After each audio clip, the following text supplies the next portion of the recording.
মানুষ ছাড়া কেমন অবস্থা হবে পৃথিবীর? মানুষের বানানো এত জিনিসেরই বা কি হবে? বড় ব্রিজ, বিল্ডিং, এগুলিতে কারা বসবাস করবে? এই সকল প্রশ্নের উত্তর দিল বিজ্ঞানীরা, যা শুনলে চমকে যাবেন আপনি। মানুষ যেভাবে দিনের পর দিন উন্নয়নের নামে পরিবেশের ক্ষতি করে চলেছে, তার প্রভাব যে কি মারাত্মক হতে পারে তা প্রতিনিয়তই দেখা যাচ্ছে। গ্লোবাল ওয়ার্মিং, বায়ু দূষণ, জলের পরিমাণ হ্রাস, পশু পাখি লুপ্ত হওয়া, এই সবই মানুষের উন্নয়ন ঘটানোর ফল। এমনকি বিজ্ঞানীদের মতে এরকম যদি দিনের পর দিন চলতে থাকে তবে পৃথিবী ধ্বংস হতে আর খুব বেশি দিন বাকি নেই। কিন্তু আপনি কখনো ভেবে দেখেছেন যদি মানুষ পৃথিবী থেকে বিলুপ্ত হয়ে যায় তাহলে কি হবে? কেমন হবে মানুষ ছাড়া পৃথিবী? মানুষের বানানো এত জিনিসেরই বা কি হবে?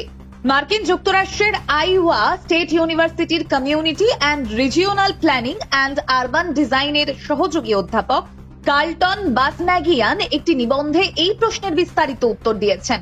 কার্লটন জানিয়েছেন, যদি এমন কোন পৃথিবীতে যাই যেখানে প্রায় 1 বছর মানুষ থাকেনি, সেখানে এক চরম শান্তি থাকবে। কারণ পৃথিবীতে মানুষের কার্যকলাপ এবং তাদের কোলাহল থাকবে না। গাড়ি, কারখানা, যন্ত্রপাতি সব বন্ধ থাকবে। অর্থাৎ পৃথিবীতে মানুষ না থাকলে আবহাওয়ার বিপুল পরিবর্তন আসবে।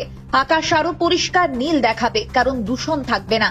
বায়ুমণ্ডল আবারও আগের মতো দূষণ মুক্ত থাকবে। তবে এই পৃথিবীতে জল ও বিদ্যুৎ থাকবে না, কারণ তাদের সরবরাহ ব্যবস্থা বন্ধ হয়ে যাবে। জলের জন্য পাশের নদী বা পুকুরের আশ্রয় নিতে হবে। ঘরবাড়ি অন্ধকার থাকবে।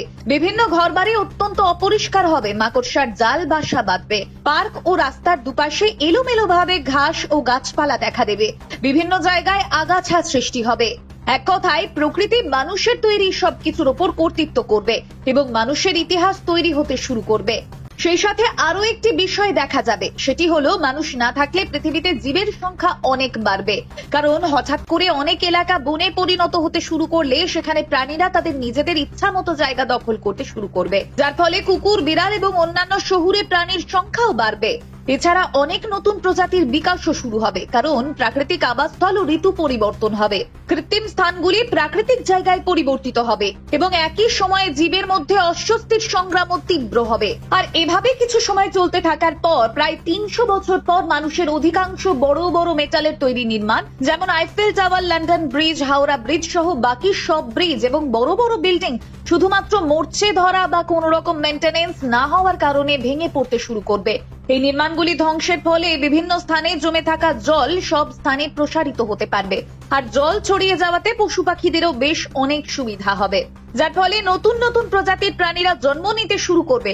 হয়তোবা লুপ্ত হওয়া প্রাণীরাও আবার জন্মগ্রহণ করবে। মানুষ চলে যাওয়াতে শুধুমাত্র স্থলভূমি এবং স্থলভূমি প্রাণীদেরই সুবিধা হবে তা কিন্তু নয়, জলজ ও জলের প্রাণীদেরও জীবনযাপনে উন্নতি আসবে। আর তার কিছু সময় পর সব শহর পরিণত হবে প্রাকৃতিক সৌন্দর্যে। কিছু মানুষের তৈরি কিছু জিনিস অবশ্য থেকে যাবে, তা হলো প্লাস্টিকের বোতল, প্লাস্টিকের তৈরি দ্রব্য এবং প্লাস্টিকের নোংরা আবর্জনা। তবে বিজ্ঞানীদের ধারণা প্রায় 50 লাখ বছর পর তাও আর থাকবে না। অর্থাৎ এরপর যদি পৃথিবীতে কোন রকম বুদ্ধিমান সভ্যতার সৃষ্টি হয়, তারা হয়তো কোনোদিনও জানতেই পারবে না এই পৃথিবীতে আমাদের মতো মানুষেরও বসবাস ছিল। অর্থাৎ বুঝতে পারছেন তো মনুষ্য প্রজাতি পরিবেশকে কতটা ক্ষতি করে চলেছে প্রতিনিয়ত। তাই প্রত্যেকেরই একটু সচেতন হওয়া জরুরি, কারণ সেই সচেতনতা আদতে উপকারে আসবে।